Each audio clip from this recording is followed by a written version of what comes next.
The marriage counselor said we needed to be there for each other. Turns out my wife was being there for him while our son was dying 3 floors below. I need you to understand something. When they tell you your 6-year-old's leukemia has relapsed, the world doesn't stop. It should. God, it should. But it doesn't. The fluorescent lights in the oncology ward keep buzzing. The IV pump keeps beeping. The nurse keeps smiling that sad professional smile they teach you in school, the one that says, "I've seen this before and I'll see it again." Dr. Morrison sat across from us in her office. Ethan's chart open on the desk between us.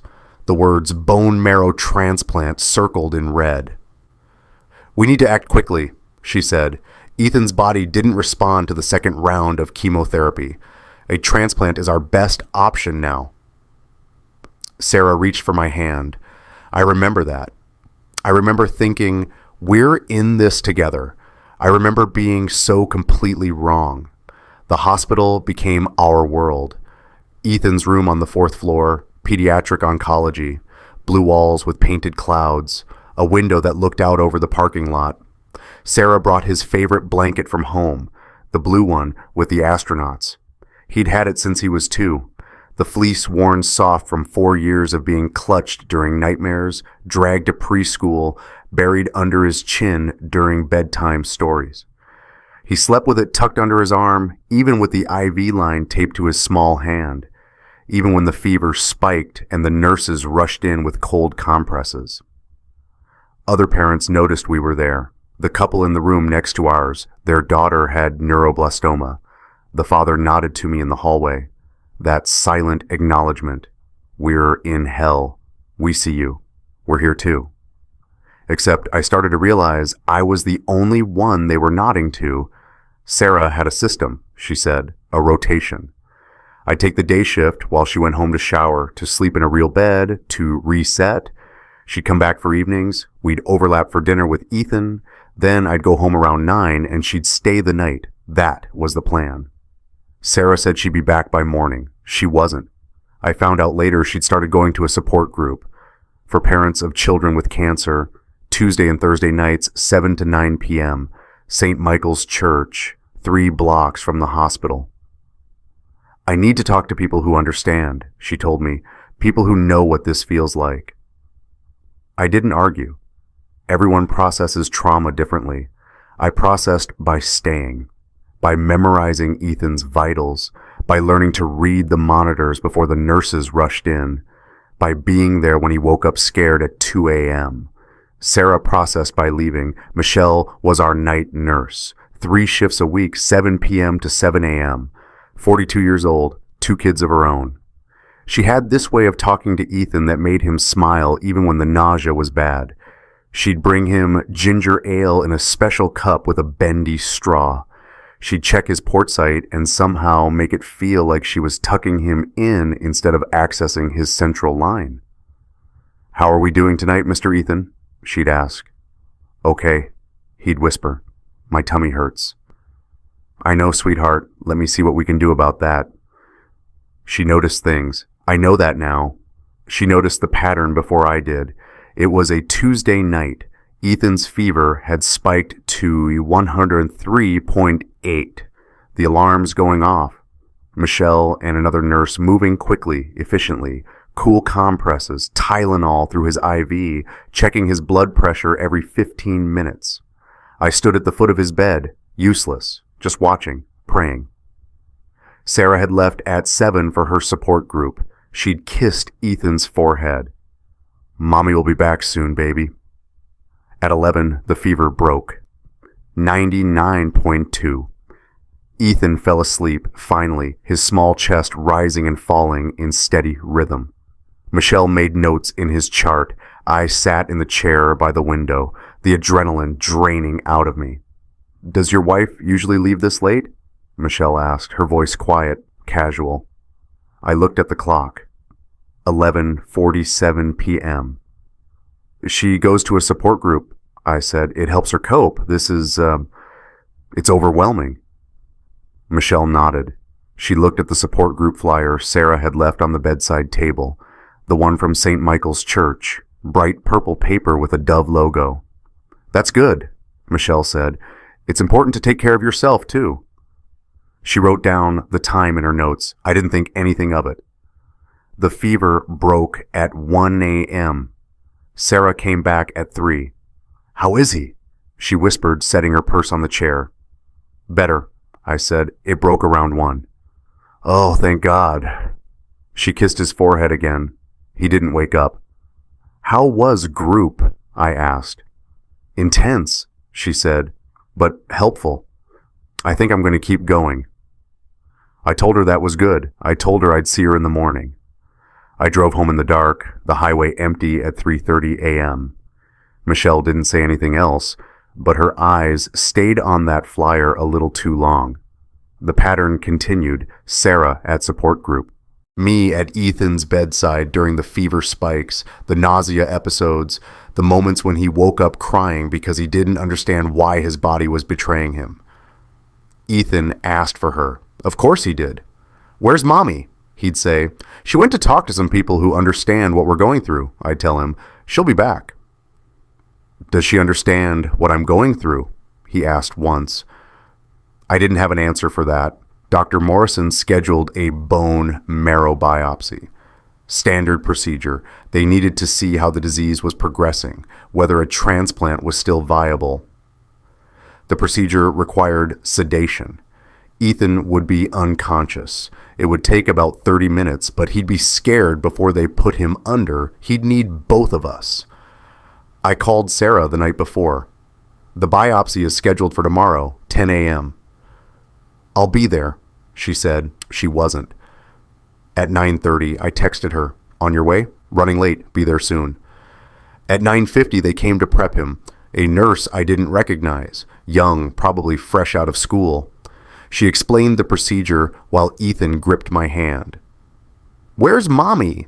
he asked again. "She's coming, buddy." They wheeled him down the hallway at 10:15. I walked beside the gurney, holding his hand. He looked so small under the hospital blanket, the thin white one they use for procedures. "Daddy, can I have my astronaut blanket?" he asked. "It makes it not scary."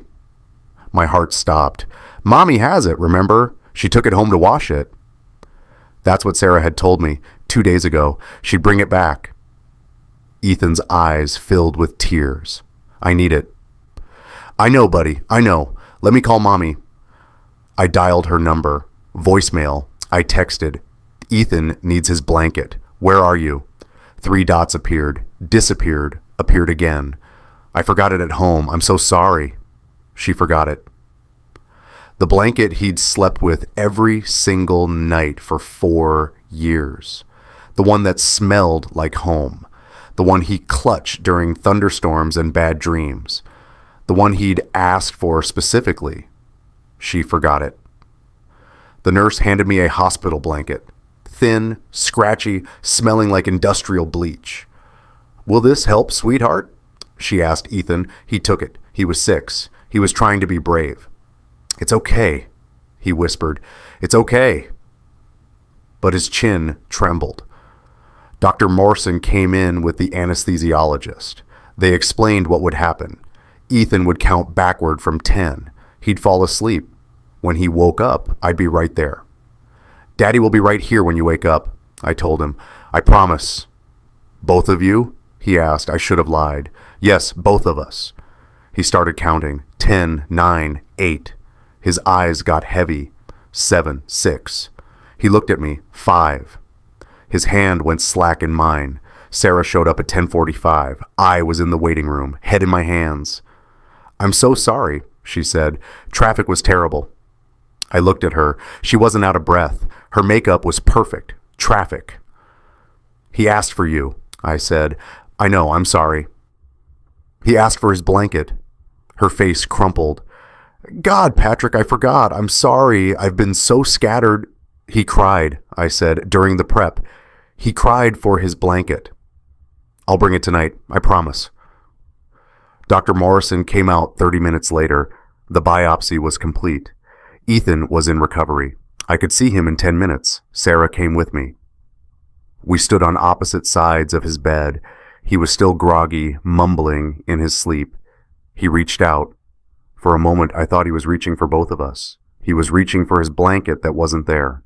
If you've ever been the only one holding someone's hand when they needed a whole family around them, you know this feeling, the weight of it, the loneliness that lives inside togetherness. If you've ever felt that, leave a comment. Just write, "I was there. You showed up. That matters." Sarah stayed for an hour.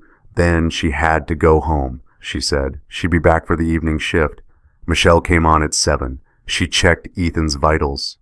She saw the hospital blanket crumpled at the foot of his bed. "Where's his astronaut blanket?" she asked. "He usually has it." "Mom forgot it," I said. Michelle didn't respond. She just adjusted his IV and made a note in her chart. At 11:30 that night, I was half asleep in the chair when Michelle touched my shoulder. "Mr. Sullivan, can I show you something?" She led me to the nurse's station, pulled up the security monitor, black and white footage of the parking lot. "I wasn't trying to spy," she said, "but I was checking the cameras because someone reported a car alarm going off. And I saw your wife." The timestamp read 11:47 p.m., Sarah walking across the parking lot, not toward the hospital entrance, toward a car, a dark sedan, not ours. She got in the passenger side. The car sat there, didn't move. For 23 minutes. Then Sarah got out, smoothed her hair, walked toward the hospital. "I don't know what this means," Michelle said quietly, "but I thought you should know." I stared at the screen. "Can you rewind it?" I asked. She did. I watched Sarah get in the car again, watched the windows fog slightly, watched her emerge, adjusting her clothing. "Can you zoom in on the license plate?" Michelle shook her head. "Resolution's not good enough." "What about the driver?" She tried. The image pixelated, a figure, male. That's all I could tell. "Do you recognize the car?" she asked. I didn't. I looked at the timestamp again. 11:47 p.m. The exact time Sarah usually left her support group, except the support group ended at 9. "Thank you," I said. "Mr. Sullivan, thank you, Michelle." I went back to Ethan's room, sat in the chair, watched him sleep. Sarah came back at 2:30 a.m. "How is he?" she whispered. "Fine," I said. "Good." She set her purse down, started to take off her jacket. "Where were you?" She froze. "What? Where were you tonight?" "Support group, you know that."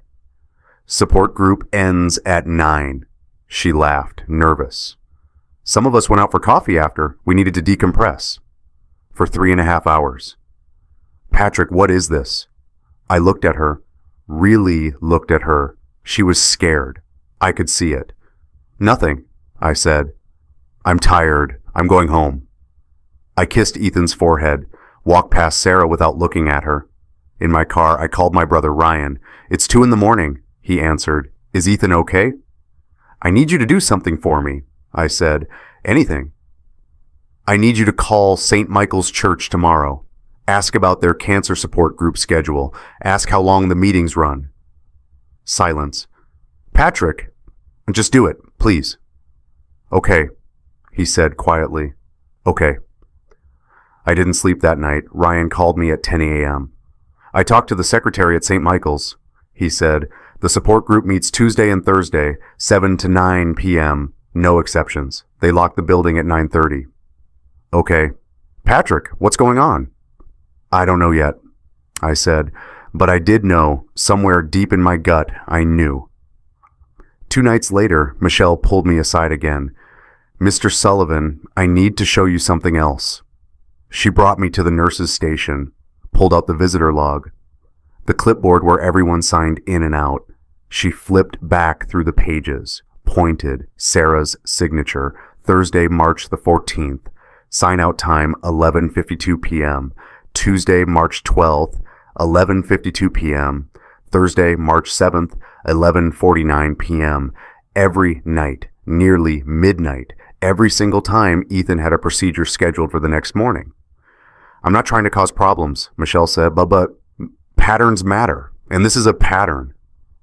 I looked at the signatures. Sarah's handwriting, looping and familiar. "There's something else," Michelle said softly. She pulled out her phone, scrolled to a photo, held it up. My stomach dropped. It was a photo I'd taken months ago, 8 months ago actually, before Ethan's relapse. Sarah had been getting texts late at night, early in the morning, from a number she said was her therapist, our old marriage counselor from 2 years ago, Dr. Jonathan Hayes. "Is this normal?"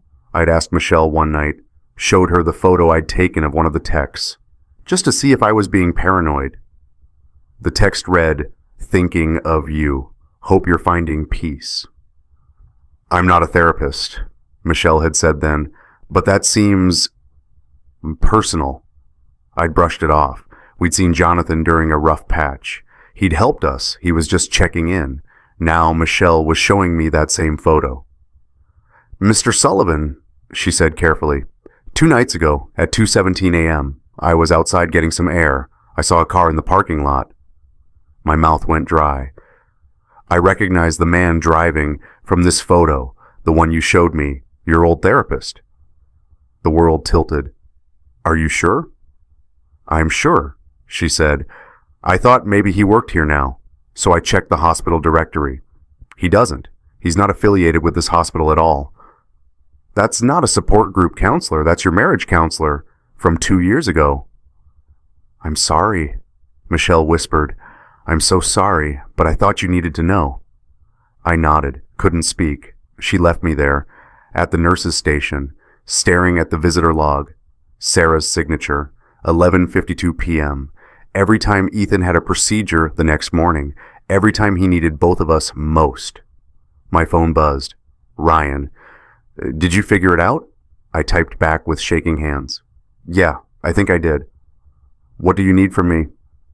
I looked at Ethan's door. He was sleeping, hooked up to machines, fighting for his life. Sarah was somewhere in the building, probably getting coffee, probably checking her phone, probably texting him. "Everything," I typed. "I need everything." I went back to Ethan's room. Sarah was there, sitting in the chair, scrolling through her phone. She looked up, smiled. "Hey, I got you coffee. It's probably cold now." "Thanks," I said. She went back to her phone. I sat on the edge of Ethan's bed, took his small hand in mine.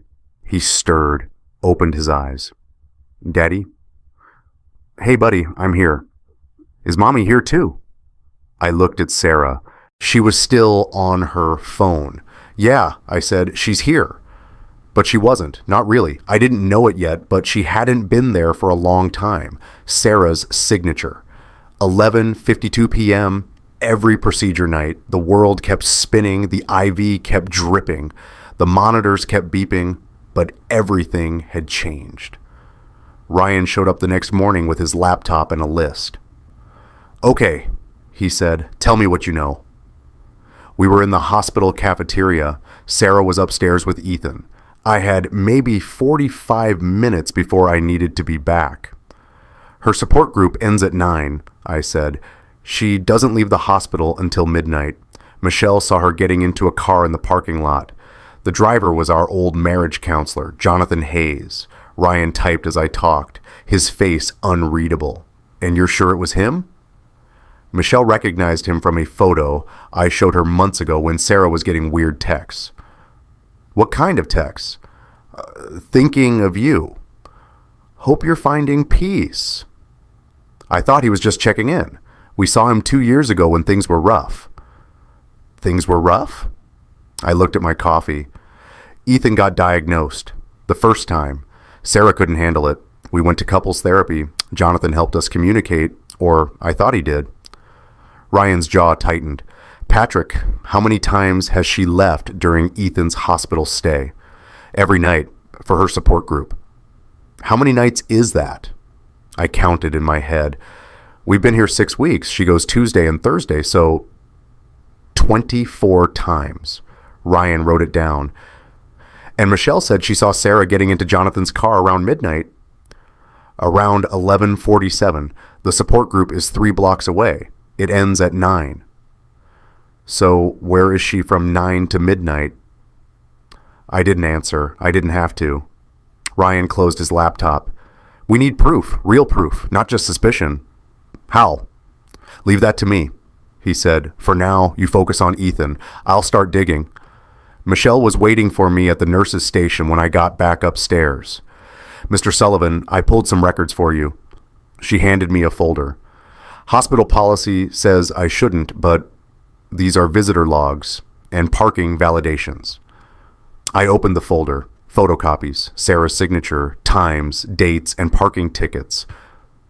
What are these? Your wife's car validates here at the hospital, Michelle explained. But look at the garage codes. I looked. Red stamps on white paper. Exec B3. What does that mean? Executive Garage. It's 3 blocks from here, connected to the medical office complex where the outpatient therapy offices are. My hands started shaking. It's not the main hospital parking, Michelle continued quietly.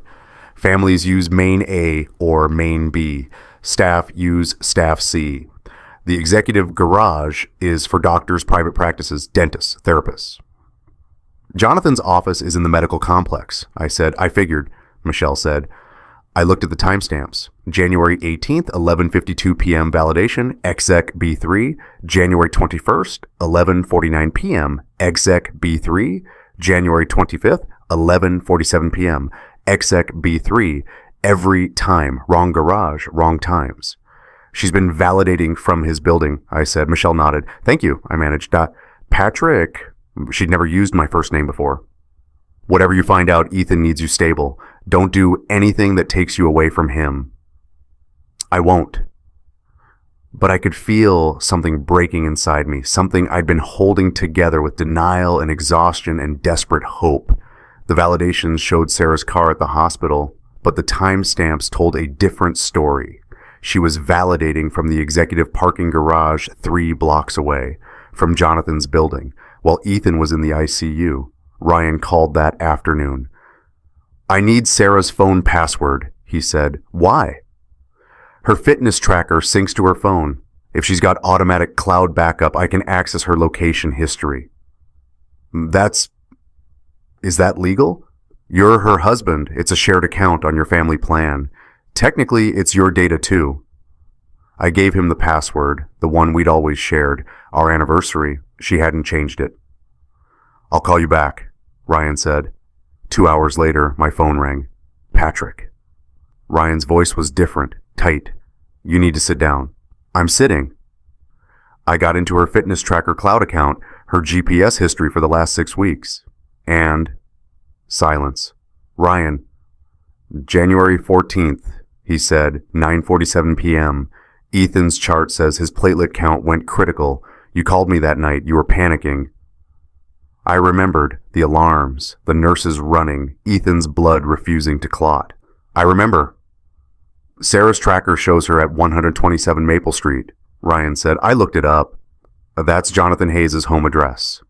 My vision blurred. From 9:30 p.m. to 12:47 a.m. 3 hours and 17 minutes. I couldn't breathe. Patrick, are you there? How many times? I asked. How many times what? How many times did her tracker put her at his address while Ethan was here? Papers rustling, Ryan counting. 16. 16 times. 3 hours each time. 48 hours total. 2 full days. While our son fought for his life. Send me everything, I said. Patrick, send me every timestamp, every address, every piece of data you have. What are you going to do? I looked at Ethan. He was sleeping, his chest rising and falling, the port site bandaged, the chemotherapy dripping into his bloodstream, poisoning him to save him. I don't know yet, I said, but send it. The data came through. I printed it in the hospital business center, page after page, dates, times, coordinates, latitude 42.3601, longitude 71.0589, Jonathan's address. Here's my question for you. When someone crosses a line like this, choosing an affair over their dying child's bedside, is there any coming back from that? Do you believe in second chances for every betrayal, or are there boundaries that once broken can't be repaired? Drop your answer in the comments. Some lines can't be uncrossed, or everyone deserves forgiveness. I'm genuinely curious where you stand, because I was standing in a hospital corridor holding GPS coordinates that proved my wife had been lying for 6 weeks straight, and I couldn't figure out which one I believed. I called the support group the next day, St. Michael's Church. I asked for the facilitator. A woman named Linda answered. "Hi, I'm calling about the cancer support group. My wife, Sarah Sullivan, has been attending." "Oh," a pause. "What was the name again?" "Sarah Sullivan, Tuesday and Thursday nights." "Let me check our roster." Keyboard clicking. "Mr. Sullivan, I have our attendance sheets here. We've been meeting since October. Sarah Sullivan isn't on our list." The floor dropped out. "Are you sure? I'm looking at 6 months of sign-in sheets. We're a small group, 12 people maximum. I know everyone's name. Sarah Sullivan has never attended."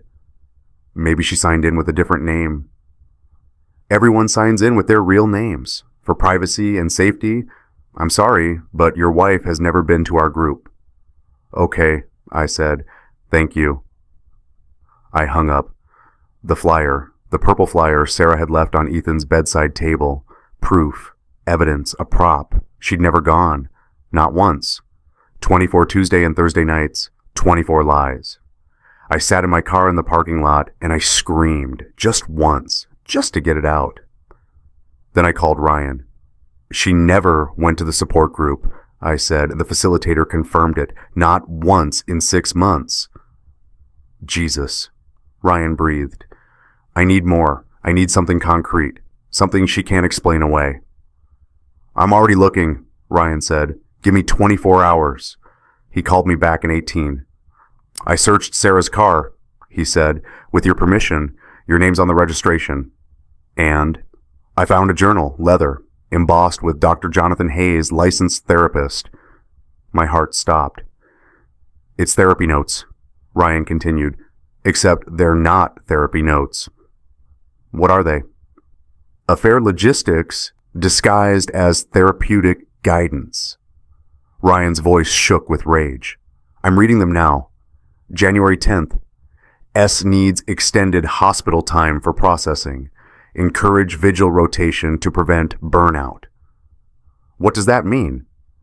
It means he was coaching her to get you out of the hospital so they could meet. Patrick, this is dated, time-stamped. It's a record of planning. Keep reading. January 17th. S reports guilt manageable, intimacy deepening, patient stable, creates opportunity. Ryan stopped. He called Ethan patient, like this was clinical, like your son's leukemia was an opportunity. I couldn't speak. "There's more," Ryan said. March 3rd. S anxious about discovery, advised maintaining caregiver narrative, hospital setting provides cover. He coached her. The therapist we'd paid to save our marriage had coached my wife to use our dying son as cover for their affair. "Where is the journal now?" I asked. "In my car, hidden. This is evidence, Patrick, real evidence." "Bring it to me." "When?" "Now." Ryan met me in the hospital parking lot, handed me the journal through his car window. The leather was soft, expensive.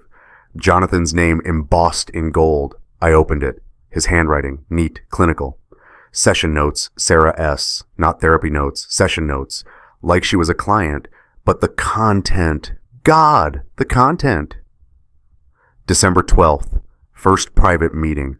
S responsive to reframing of marital issues. Husband presents as emotionally unavailable. S seeking validation. He'd been documenting it from the beginning. January 8th, hospital admission provides natural separation. S needs support during this crisis. Increased contact frequency recommended. January 22nd, S expressing attachment. Discussed boundaries. Maintaining professional framework while providing intensive support. Professional framework. He'd been fucking my wife and calling it therapy. "What are you going to do?" Ryan asked. I don't know yet, but I'm keeping this. Patrick, there's one more thing. What? Jonathan's married. I looked at him. I found his wedding registry. He's married to a woman named Rebecca. She's a nurse, works at Mercy Hospital across town. 2 families. He was destroying 2 families. Does she know? I asked. I don't think so. Should we tell her? I thought about it. This woman I'd never met, whose husband was sleeping with my wife while our son fought for his life. Not yet, I said, but soon. I went back upstairs. Sarah was reading to Ethan, a picture book, Dragons and Knights. She looked up, smiled. Hey, where were you? Making calls, I said. Everything okay? Fine. I sat in the chair, watched her read, her voice animated, making dragon sounds for Ethan. He giggled. She was a good mother in this moment. In this specific moment, she was exactly what he needed. But where had she been during the spinal tap, during the platelet crash, during the fever that wouldn't break? She'd been at 127 Maple Street for 3 hours at a time with the man who was supposed to save our marriage. That night, after Sarah left, I made a decision. I called a number I'd found online, a lawyer, Dennis Montgomery. He specialized in family law. Mr. Sullivan, he answered, what can I do for you? My wife is having an affair, I said, with our marriage counselor, while our son is in the hospital being treated for leukemia. Silence. I'm going to need you to repeat that, Dennis said. I did, all of it. The support group lie, the GPS data, the therapy notes, Jonathan's credentials. Mr. Sullivan, Dennis said slowly, this isn't just a divorce case. This is a licensing board complaint. Therapists cannot have dual relationships with former clients. It's a violation of professional ethics. Explicit, severe. Can we file a complaint? We can do more than that. With this evidence, we can end his career. I want that, I said. I want him to lose everything. Let me be clear, Dennis said. The licensing board process takes time, months maybe, but with documented evidence, GPS data, therapy notes, witness testimony, this is airtight. How do we start? First, document everything, every piece of evidence, then we file both a divorce petition with a custody claim and a formal complaint with the state licensing board. What about his wife, Rebecca? What about her? Should we tell her? Dennis paused. That's your call. But she could be a witness. Another person he's betrayed. Another victim. I'll think about it. One more thing, Dennis said. Don't confront your wife yet. Not until we have everything documented. If she knows you know, she might destroy evidence. Okay. And Mr. Sullivan, I'm sorry for what you're going through, for what your son is going through. This is beyond the pale.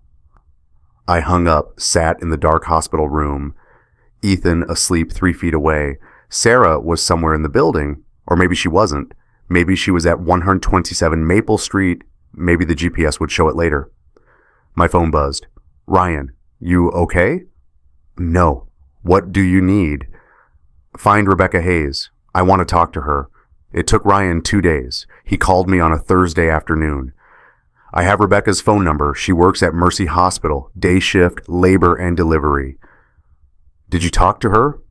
No, I thought you should. I stared at the number on my screen. This woman I'd never met, whose husband was destroying my family, whose husband was destroying her life too, and she didn't even know it yet. I called. Hello? A woman's voice, kind, tired. Is this Rebecca Hayes? Yes, who's calling?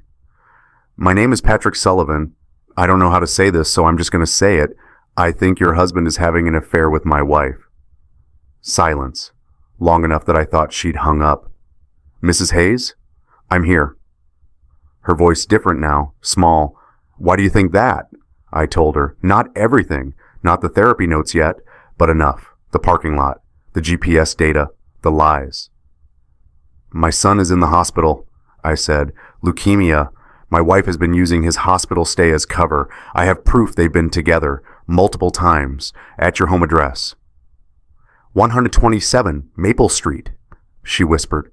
Yes. Oh my God. She started crying, quiet, restrained crying, the kind you do at work when you can't fall apart. I'm sorry, I said. I'm so sorry to call you like this. No. She cut me off. No, I've been suspicious. He's been distant, late nights, therapy emergencies. I thought I was paranoid. You're not paranoid. How do you know for sure? I have GPS data for my wife's fitness tracker, timestamps, dates. I have witness testimony from a nurse who saw them together. And I hesitated. I have his therapy notes from my wife's car. He documented the affair, disguised as therapy sessions. She made a sound, not quite a gasp, not quite a sob. Mrs. Hayes, Rebecca, call me Rebecca. Rebecca, I'm filing for divorce, and I'm filing a complaint with the licensing board. He violated professional ethics. He can lose his license for this. Good, she said fiercely. Good, he should. I was hoping, if you're willing, you could be a witness. Corroborate the timeline, his schedule, his lies. Yes, she said immediately. Yes, whatever you need, I'll do it. Thank you. Mr. Sullivan, Patrick, I need to tell you something. What? I found a child's blanket in Jonathan's car last week. It was blue, with astronauts on it. My vision went dark. What? I thought maybe one of his clients had left it, a child patient, but he doesn't see children. I asked him about it, and he said he was holding it for a colleague. It didn't make sense, but I didn't push. Describe it, I said, my voice not my own. Blue fleece, astronauts, different planets. There was a stain near the corner. It looked like blood. Ethan's blanket, the one Sarah said she forgot at home, the one Ethan cried for during his spinal tap. It had been in Jonathan's car the whole time. That's my son's blanket, I said. Rebecca started crying again, harder now. Oh my God, your son, your sick son. Why would Jonathan have your son's blanket? Because my wife brought it to him when she was supposed to bring it to the hospital. When Ethan was scared and crying and asking for it, she brought it to her affair partner instead. I'm going to send you a photo, Rebecca said. I took one for evidence in case Jonathan tried to deny it. Please. 30 seconds later, my phone buzzed. A photo, the blanket, crumpled in a car back seat. The astronaut pattern unmistakable. The stain, Ethan's blood from a nosebleed weeks ago, rusty brown against the blue. It had been there the whole time, 3 miles from the hospital, while my son screamed for it. Patrick, Rebecca's voice through the phone, are you there? Yeah, I managed. I'm so sorry. I'm so sorry. My husband had your sick child's blanket while you were at the hospital. It's not your fault, I said. It's theirs. What do we do now? Now? I looked at the photo, at the blanket, at proof of something so cruel I couldn't process it yet. Now we make sure they lose everything. I waited 3 days to organize every piece of evidence, GPS printouts, parking validations, support group confirmation, therapy notes, Rebecca's photo of the blanket. 3 days while Sarah smiled at me across Ethan's hospital bed, completely unaware. Dennis said to document everything, so I did. I made copies, digital backups. I gave sets to Ryan, to my lawyer, to Rebecca. Then I told Sarah we needed to talk. Can it wait? She asked. Ethan's napping and I wanted to grab lunch. No, I said, it can't wait.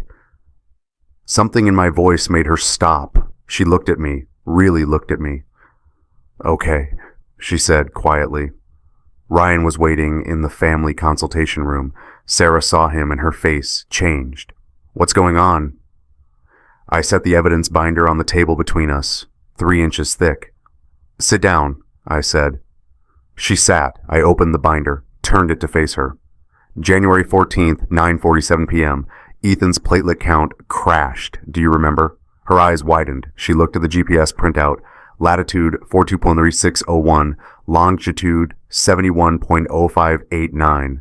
Patrick, 127 Maple Street. I said, Jonathan Hayes' home address.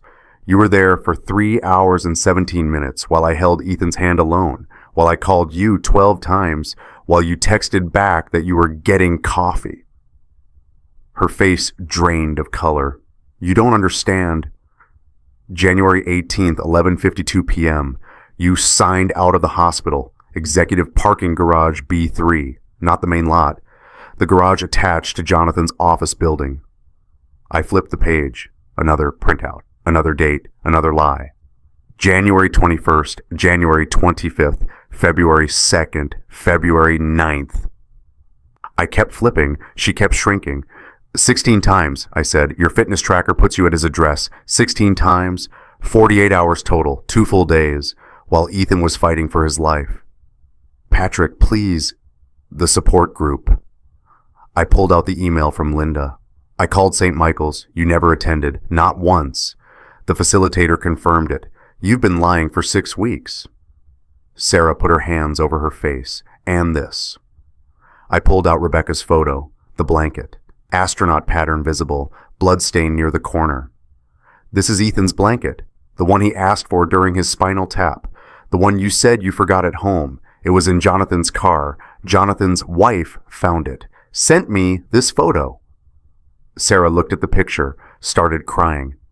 You brought our son's comfort blanket to your affair partner, I said, my voice shaking now, while Ethan was crying for it on a procedure table, while I was lying to him that you bring it. It was 3 miles away in the back seat of the man you've been fucking. Stop. I have his therapy notes too, the ones where he documented your affair, called Ethan patient, said his illness creates opportunity. I slid the journal across the table, Jonathan's handwriting visible. Sarah couldn't look at it. Say something, I said. She raised her head, tears streaming. You don't understand the pressure I was under. Ryan actually laughed, dark, bitter. The pressure? I repeated. Yes, the pressure, watching Ethan suffer, not knowing if he'd survive. Ethan was getting his bone marrow biopsied, I said, each word precise. What pressure were you under? Jonathan's body? She flinched like I'd hit her. That's not fair. Fair? I stood up. You want to talk about fair? Ethan asked where you were. Do you know what I told him? I told him you were at a support group, learning how to cope, learning how to be there for him. I defended you. Patrick, I have a lawyer, I said. His name is Dennis Montgomery. He's filing divorce papers on Monday. I'm seeking full custody. And we're filing a complaint with the state licensing board. Jonathan violated professional ethics, dual relationships with former clients. It's explicitly prohibited. He's going to lose his license. Sarah's face went white. You can't. I can. And I am. Because he didn't just sleep with my wife. He coached you. He planned it. He used our son's cancer as cover. That's documented in his own handwriting. Ryan spoke for the first time. You should also know that Rebecca Hayes is cooperating fully. She's willing to testify. She's filing for divorce, too. Sarah turned to him. Rebecca knows. Patrick called her, Ryan said. Told her everything. She found the blanket, Sarah. She asked her husband why he had a sick child's blanket in his car. He lied to her, just like you lied to Patrick. Sarah put her head on the table, sobbed. I felt nothing. I need you to leave, I said. She looked up. What? Leave the hospital. Now. I don't want you here. He's my son? Then where were you? I shouted, the first time I'd raised my voice. Where were you when his fever spiked? Where were you during the spinal tap? Where were you every single time he needed his mother? She had no answer. Leave, I said again. Quieter now. If you argue, I'll call security. I'll show them this evidence. I'll tell them you've been using hospital parking to conduct an affair. They'll ban you themselves. Sarah stood, shaking. Patrick, please. We can fix this. Couples survive affairs. Couples survive affairs, I said. Mothers don't survive abandoning their dying children during bone marrow biopsies. You're not both. She grabbed her purse, walked to the door, stopped. I love him, she said. I love Ethan. Then you should have been here, I said. She left. Ryan and I sat in silence. You okay? He asked. No, I said. But I will be. The hospital staff found out within 24 hours. Michelle told the charge nurse. The charge nurse told the social worker. The social worker told hospital administration. By Monday morning, Sarah's volunteer access badge had been revoked. Hospital policy, the administrator told me. We can't have volunteers who violate our code of conduct, using hospital facilities for... We just can't. Sarah tried to come back Tuesday. Security stopped her at the entrance. She called me. They won't let me in. I know, I said. Patrick, please, I need to see Ethan. You can see him. Supervised visits, through the lawyer, that's it. He's in the hospital, and I'm there. I've been there. I'll continue to be there. You made your choice. She hung up. The other parents in the oncology ward found out too. The mother, whose daughter had neuroblastoma, the one in the room next to ours, she stopped me in the hallway. Is it true? She asked. About your wife? I didn't know what she'd heard. I didn't ask. Yes, I said. She hugged me. I'm so sorry. You've been here every single day, every procedure, every night. We all noticed. Thank you. If you need anything at all. Other parents started leaving coffee for me, sandwiches, notes. We see you. You're not alone. Sarah's friends stopped calling her. I found out later that Michelle had told one of the other nurses. That nurse had told her sister. Her sister knew Sarah's best friend. Small town. Word travels. Sarah's sister stopped taking her calls. Her mother called me to apologize. I didn't raise her to do this. I'm so sorry, Patrick. The community was reacting, witnessing, holding her accountable in ways I couldn't. Dennis filed the licensing complaint on Wednesday. The State Board of Therapy Examiners, formal complaint against Jonathan Hayes, license juror 47829, allegations, dual relationship with former client, sexual relationship with former therapy client, using professional position to facilitate affair, violating boundaries, breaching fiduciary duty, evidence attached, GPS data, therapy notes, witness statements from Rebecca Hayes and Michelle Rodriguez, hospital parking records, support group confirmation. The board will investigate, Dennis said. They'll interview everyone, Jonathan, Sarah, you, Rebecca, Michelle. They'll review the evidence. How long? Usually 6 to 12 months, but Dennis flipped through the evidence binder. With this, they'll expedite. This is egregious. This is career-ending. Good, I said. The investigator called me 2 weeks later. Mr. Sullivan, I'm Karen Matthews from the licensing board. I've reviewed your complaint against Dr. Jonathan Hayes. And I've never seen documentation this thorough. GPS data, contemporaneous notes, multiple witnesses. This is airtight. So what happens now? We've scheduled a hearing 6 weeks from now. You'll testify. Rebecca Hayes will testify. Your nurse will testify. Jonathan will have the opportunity to defend himself. Will he keep his license during the investigation? It's suspended pending the hearing. He can't practice. I closed my eyes. Relief. Pure relief. Thank you, I said. Mr. Sullivan, I need you to understand something. The evidence is comprehensive, but hearings can be unpredictable. He'll have a lawyer. They'll try to reframe this. It can't be reframed. He documented it himself. I know, but prepare yourself. It won't be easy. Nothing about the last 3 months has been easy, I said. 6 weeks later, I walked into the hearing. A conference room, long table, 5 board members, Karen Matthews, the investigator, Jonathan and his lawyer, Rebecca and her lawyer, Michelle, Dennis, and me. Jonathan wouldn't look at me. He'd lost weight. Dark circles under his eyes. His wedding ring was gone. The board chair spoke. This hearing will determine whether Jonathan Hayes, license number 47829, violated professional ethics standards and should have his license to practice therapy revoked. She looked at Jonathan. Dr. Hayes, you're accused of engaging in a sexual relationship with a former client. How do you plead? His lawyer stood.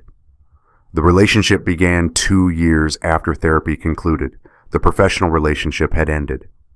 The ethics code states a therapist must wait 5 years before engaging in any relationship with a former client. The chair said, 2 years is insufficient. We dispute the timeline. We have documentation. Karen Matthews stood, placed the binder on the table. GPS data showing Dr. Hayes and Sarah Sullivan together multiple times during her son's hospitalization. Therapy notes written by Dr. Hayes documenting the relationship. Parking records, witness testimony. She opened the binder. I'd like Mr. Sullivan to present the timeline. I stood. My hands were shaking. I looked at the board members, 5 faces, 5 people who would decide if Jonathan Hayes could ever call himself a therapist again. I opened my folder. January 12th, 2024, 7:15 p.m., Ethan Sullivan, my 6-year-old son, was admitted to the ICU. Temperature 104 degrees. Platelet count critical. I looked at Jonathan. He stared at the table. 7:52 p.m., my wife, Sarah Sullivan's fitness tracker places her at 127 Maple Street, Dr. Hayes' residence. She stayed for 4 hours. I placed the GPS printout on the table, slid it toward the board, while I sat alone with our son, while his fever wouldn't break, while I called her 12 times. January 14th, 9:47 p.m., Ethan's platelet count crashed. Code called. I was alone in his room, holding his hand while nurses tried to stabilize him. Another printout, another GPS coordinate. Sarah's tracker shows 127 Maple Street from 9:30 p.m. to 12:47 a.m. January 18th, Ethan was scheduled for a bone marrow biopsy the next morning. He asked for his comfort blanket, the one he'd slept with every night for 4 years. I placed Rebecca's photo on the table, the blanket, astronaut pattern, blood stain. Sarah told me she forgot it at home. She didn't. It was in Dr. Hayes' car. His wife found it, sent me this photo. One of the board members gasped. My son cried during the biopsy prep. He asked for his mother. He asked for his blanket. He got neither. Because Sarah brought the blanket to Dr. Hayes instead of to the hospital, and Dr. Hayes accepted it, kept it in his car. While my son was terrified on a procedure table, Jonathan's lawyer tried to speak. This is emotional? This is documented, I said. GPS data, timestamps, photographs. This isn't emotion. This is fact. I pulled out the therapy notes, Jonathan's journal. Dr. Hayes documented the affair himself. January 10th. S needs extended hospital time for processing. Encourage vigil rotation to prevent burnout. I read it aloud, let each word land. Translation, get the husband away from the hospital so we can meet. March 3rd. S anxious about discovery. Advised maintaining caregiver narrative. Hospital setting provides cover. I looked at the board. He coached my wife to use our dying son as an alibi. That's documented. In his handwriting, in his professional journal. I placed the journal on the table. Dr. Hayes violated every ethical boundary. He engaged in a sexual relationship with a former client before the mandatory waiting period. He used his professional knowledge to facilitate the affair. He documented it as if it were therapy, and he did it while a 6-year-old child suffered. I sat down. Silence. The board chair removed her glasses. Dr. Hayes, do you wish to respond? His lawyer stood. My client admits an error in judgment, but the relationship was consensual. Consent is irrelevant, the chair said. The power dynamic between therapist and client makes true consent impossible. That's why we have ethics codes. Rebecca stood. May I speak? The chair nodded. I'm Jonathan's wife, or I was. I found evidence of the affair independently, text messages, late-night absences, and a child's blanket in his car. When I asked about it, he lied. He said a colleague asked him to hold it. Her voice broke. That blanket belonged to a 6-year-old with leukemia, a child who needed it during a painful medical procedure, and my husband kept it in his car while conducting an affair with that child's mother. She looked at Jonathan. You didn't just betray me. You betrayed your profession.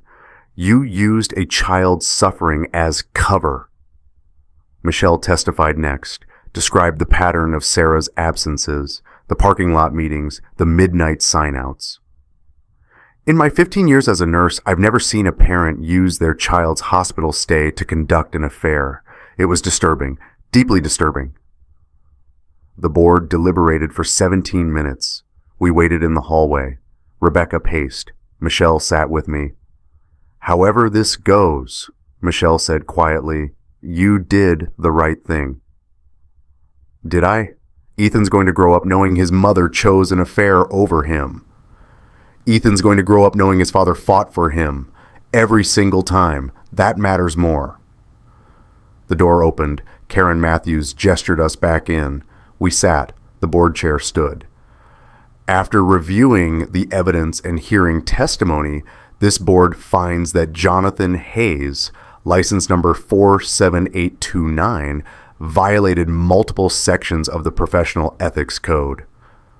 Jonathan closed his eyes, specifically engaging in a dual relationship with a former client, using professional knowledge to manipulate and facilitate an inappropriate relationship, documenting unethical conduct in professional records, and bringing disrepute to the profession.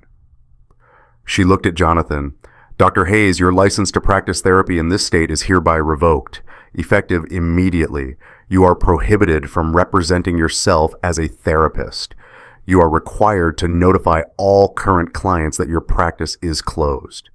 Jonathan's face went white. Furthermore, this revocation will be reported to the national database. You will not be eligible to practice in any state. His lawyer tried to speak. We'd like to appeal. You have that right, but the revocation stands during the appeal process. The chair gathered her papers. This hearing is concluded. I stood, legs shaking. Rebecca was crying. Michelle hugged her. Jonathan left through a side door, didn't look at anyone.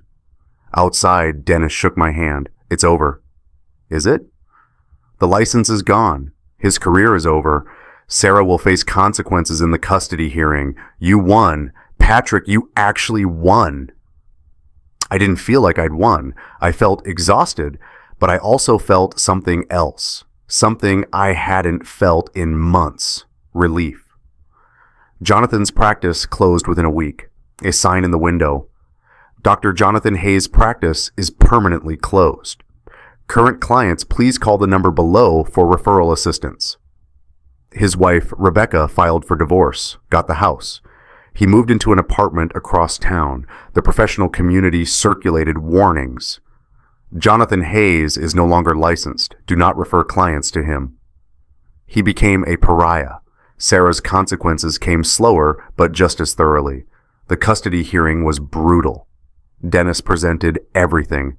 The GPS data, the therapy notes, Michelle's testimony, Ethan's medical records showing every procedure Sarah missed. The judge listened, took notes. Mrs. Sullivan, you abandoned your critically ill son to conduct an affair with your former marriage counselor. Sarah tried to explain, about pressure, about needing support. The judge cut her off. You needed support. So you went to the man you were sleeping with instead of your son's hospital room? Sarah had no answer. Supervised visitation, the judge ruled. Twice monthly, 4 hours each visit, supervised by a court-appointed monitor until Ethan is old enough to decide for himself. Sarah left the courthouse alone. Her friends had stopped calling months ago. Her family spoke to her, but with disappointment heavy in their voices. She'd lost her marriage, her son, her community, her reputation. She asked if she could attend Ethan's next oncology appointment. I said no. She texted, "Please, I need to be there for him." I blocked her number. 6 months later, Ethan was in remission. The word the oncologist used was miracle, but Dr. Morrison was more careful. Complete remission. No detectable cancer cells. He'll need monitoring, checkups every 3 months, but for now, he's healthy. I cried in the parking lot for 20 minutes. Called Ryan. Called my parents. Called Michelle. "Can I take him to the park?" I asked Dr. Morrison. "You can take him anywhere," she said. "He's a normal 6-year-old now. Let him be a normal 6-year-old. The park was 3 blocks from our house. Swings, slides, sandbox, other kids playing. Ethan ran ahead, jumped on a swing. "Push me, Daddy!" I pushed him higher and higher, his laughter sharp and clear and perfect. Michelle met us there. She'd become part of our lives, part of our family. She'd visit on weekends, bring art supplies, help Ethan with projects. She brought him something today, a blanket. She'd made it herself, green fleece with silver stars, Ethan's name embroidered on the corner. "I thought you might need a new one," she said. Ethan took it, wrapped it around his shoulders. "It's perfect," he said. "Thank you, Miss Michelle." We sat on a bench, Ethan playing on the swings, Michelle and I watching. "How are you doing?" she asked. "Better," I said. We're better." "And Sarah?" "She sees him twice a month, supervised. He's okay with it. He doesn't ask about her much. Kids are resilient." "He asked me something last week." "What?"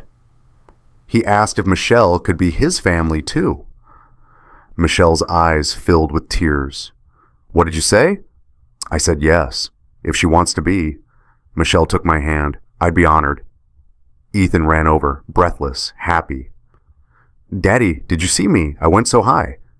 "I saw, buddy. You were amazing." He climbed onto the bench between us, his new blanket wrapped around him like a cape. "Daddy." "Yeah?" "Do you think Mommy misses me?" I chose my words carefully. "I think she misses who she used to be." He thought about that. "Miss Michelle says real family is who shows up." "Michelle's right." "So Miss Michelle is my family." I looked at Michelle. She smiled. "She already is, buddy. She already is." Ethan hugged her, then hugged me, then ran back to the swings. "We're here for each other," Michelle said quietly, quoting the therapist, but meaning it, really meaning it this time. "Yeah," I said, "we are." Ethan laughed on the swings, the sound carrying across the playground, pure, uncomplicated, the sound of a child who'd survived. Michelle pushed him higher. He shouted, "Daddy, watch!" And I did. I watched. Because that's what showing up means. Being there. Really there. The sunset painted the sky orange and pink. Ethan's laughter mixed with other children playing. Michelle smiled at me over Ethan's head, my son holding his new blanket, my found family on a park bench, the world still spinning, but we were here, together, and that was enough.